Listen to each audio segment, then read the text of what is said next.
Alright, I'm about to start my Algebra 1 video. This is for 6th and 7th periods.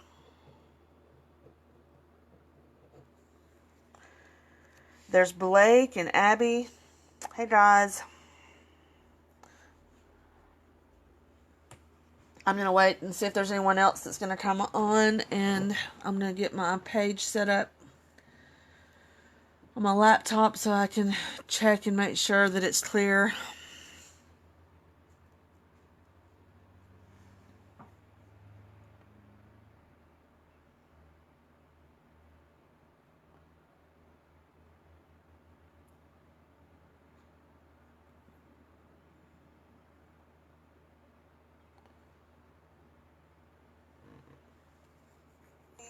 There's TJ. Hey guys.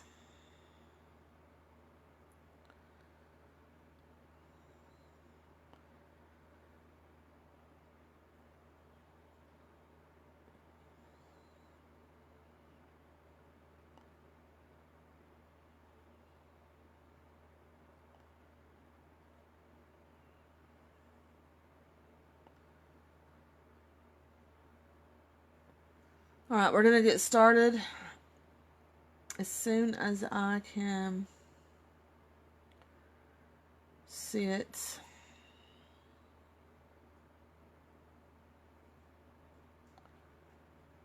Alright, it looks pretty clear.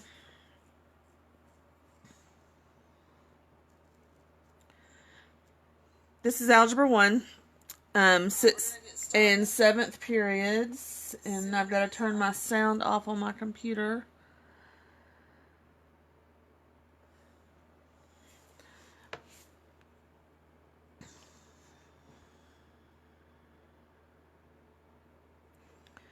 Alright, so the last lesson we had was solving equations with square roots. And that was our last lesson on square roots. So we are finished with that unit. I will be making a quiz to send you. I'll probably post it to Teams tomorrow, and it'll be due Monday morning, so you'll have from Friday until Monday morning to complete it. Probably there'll be 20 problems, all multiple choice. It'll be on form, so it's going to all be multiple choice. I'm going to give you easy problems just to go over all of the square roots that we've done. So basically the lessons on IXL would be EE1, EE2, 4, 5, and then FF4. I believe that's the one that we did yesterday, or Monday, or whenever, Tuesday. Oh, these days, they all go together. Alright, so let's get started.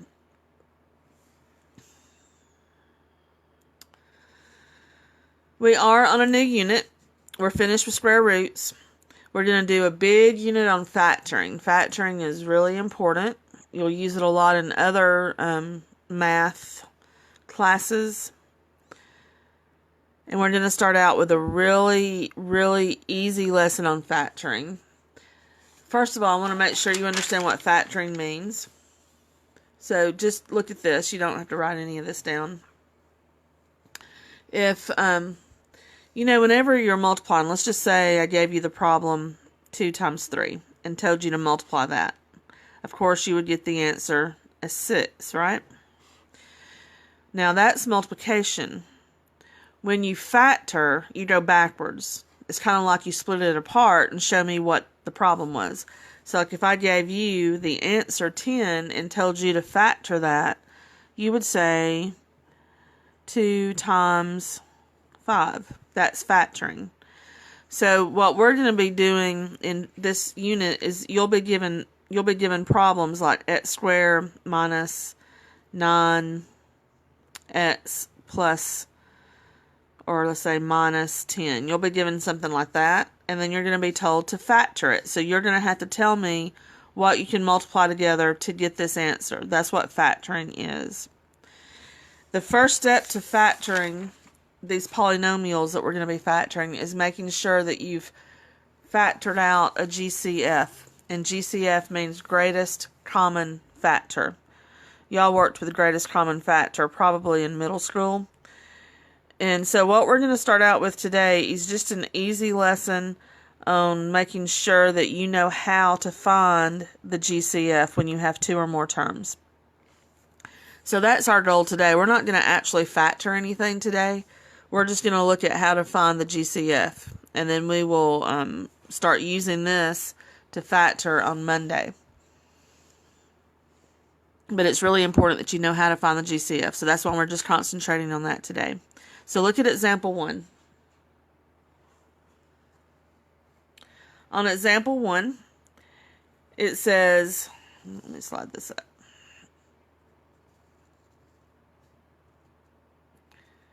It says find the GCF, and your two terms are 4n and 10n to the second. So, hang on, let me look. Hey Jillian, hey Whitney.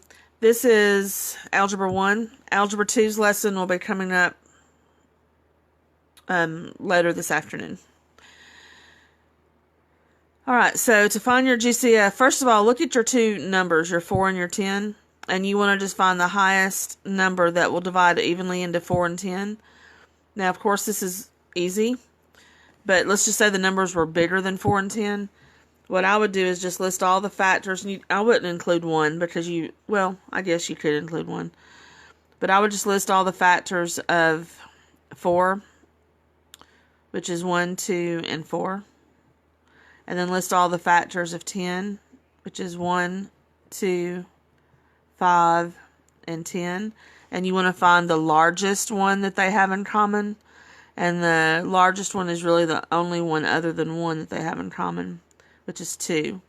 So that's going to be the greatest common factor between 4 and 10, 2.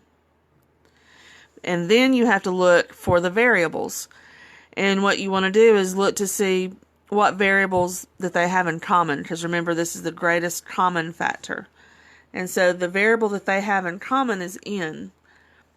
And you've got, this one has just an n to the first power, and this one has n to the second power. And you always choose the lower power of the two for the greatest common factor. So you're going to choose just n. Alright, so remember, on your variable, always choose the lower power. And so your GCF between 4n and 10n to the second is just 2n. That's what you would enter on the I cell.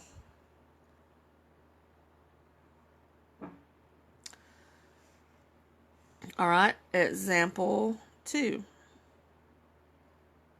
Find the GCF. So we have 16 and 24. So I'm going to write the factors of 16. 1, 2, 4, 8, and 16. And then I'm going to write the factors of 24. 1, 2, 3, 4, 6, 8, 12, and 24. Okay, and then, of course, you're finding the GCF, the greatest common factor, which is going to be the largest factor they have in common. And it's going to be 8. 8's the largest number that will divide into both of those terms. So your GCF between the numbers is 8. And then remember with the variables, if they both share a common variable, you include that. And you choose the lower power, which is n to the second. 8n to the second is your GCF. Okay, I'm going to pause for a minute. And those of you that are watching, you can just say yes if you understand it.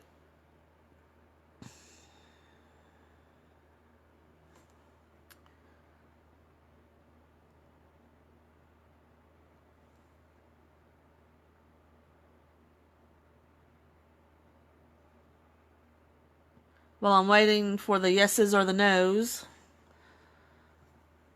I'll go ahead and get started on example 3. Blake Jones says yes. TJ says yes.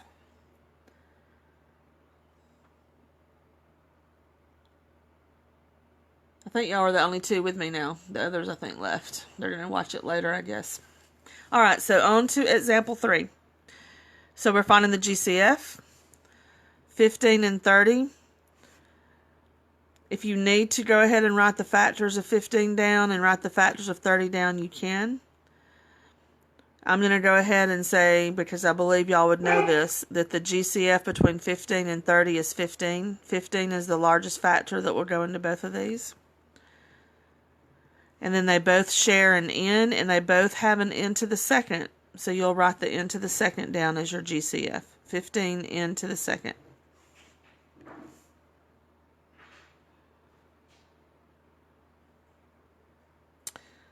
All right, look at it. Oh, did it go blurry? I think it's still clear. Look at example 4. Find the GCF. 3u and 2x. Okay, if you'll look at the numbers 3 and 2, 3 and 2 have nothing other than 1 that will divide into both of those. And then u and x are two different letters, so they don't have a common variable. They really don't have anything in common other than a 1. And you know, if you're lucky, on the IXL, when I was going over these myself on the IXL, I got a lot of these where the GCF was 1, and that's so easy, just enter 1 and go on. So maybe you'll get lucky and get several of these too. The GCF is just 1 because they don't have any common factors. Andrew joined us. Hey, Andrew. All right, let's move on to example 5.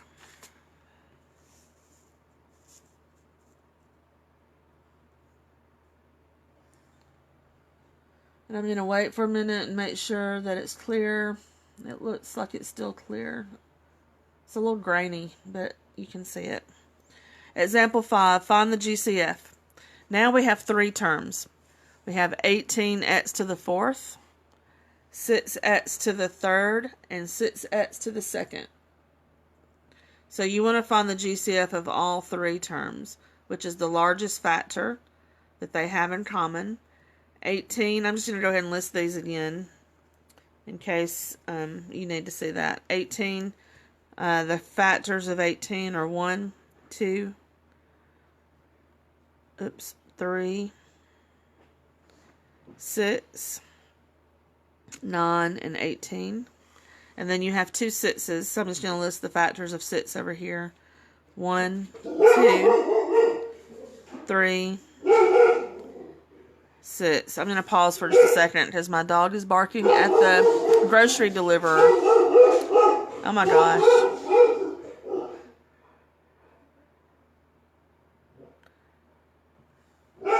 Kathleen or Megan, can y'all go put her out in the pool area?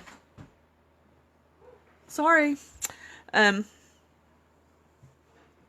so the factors of 6 are 1, 2, 3, and 6. And so you want to find the largest, which would be 6. So you write your 6 down as your GCF, and then look at the variable. You've got x to the 4th, x to the 3rd, x to the 2nd. They all have an x.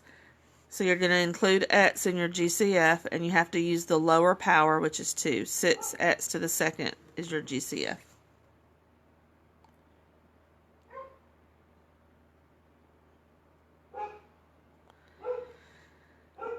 All right, example 6. We have 3 terms again. 12y to the 2nd, 24, and 3y.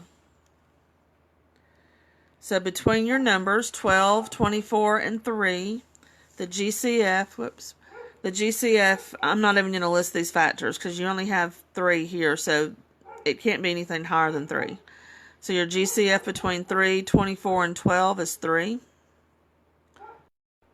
That's the largest number that will divide into all. Do they all have a y? No, they don't all have a y because 24 doesn't have a y with it. So you cannot put y as part of your GCF. It's just 3. Remember, you're finding the greatest common factor. Keyword common, other keyword greatest.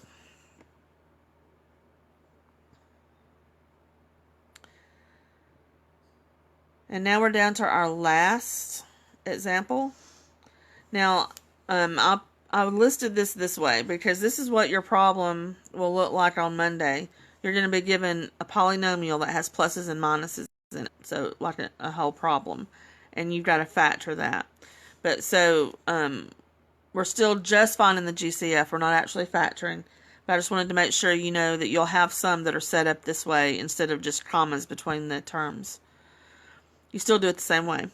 We've got 9, 12, and 18. And so don't even pay any attention to the minus when you're finding your GCF. You just look at the numbers 9, 12, and 18. The largest factor of those, 3 goes into 9, 3 goes into 12, 3 goes into 18. So 3 is your GCF with your numbers. And then they all three have a D, so you include D and use the lowest exponent, which is 2. 3d to the second is your GCF.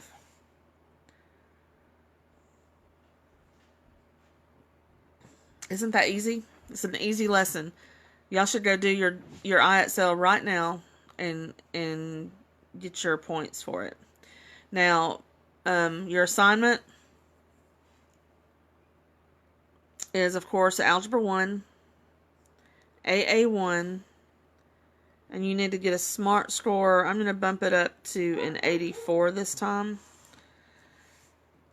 Not much higher, but an 84. Try to get higher than that. See if you can get a 100 on this one. Also, I wrote this down just to remind you. You're going to have a radicals quiz on Teams. It's going to be your second quiz. There's going to be more than just 5 problems this time. I'm going to have probably 20. And so remember, when you're taking your quiz, the good thing about online classes is you can look at your notes. You can look, if you need to pause it, you can look back at the videos to see how to do it. You could even go back and practice an IXL problem or two. So you have all kinds of options. Just don't cheat on it. I don't think you would anyway, but just I just want to see what you can do. You know, I'm not going to give anybody really a bad grade that's doing their work because you don't have me there to help you. So I just really want to see what you can do on it on your own. But of course you can stop it, go back and look up how to do things. So y'all take care. I will talk to you tomorrow on the video call at 11 for 6th period. And we're going to do, after 6th period, we'll go into, I'll call 7th period. So it'll probably be around 1 o'clock for my 7th period. And we're going to try it. I would like to try it on Skype because the quality of the video is so much better than on Teams. But I know not a lot of people have downloaded the Skype for Business. If you haven't downloaded the Skype for Business, you really should. It's a neat program. But I will try Skype first to see how many gets on there at 11 o'clock for 6th period, at 1 o'clock for 7th period. And if not many people are on Skype, I'll go to Teams. So just have both of those pulled up, and I will talk to you then. Good luck. Bye.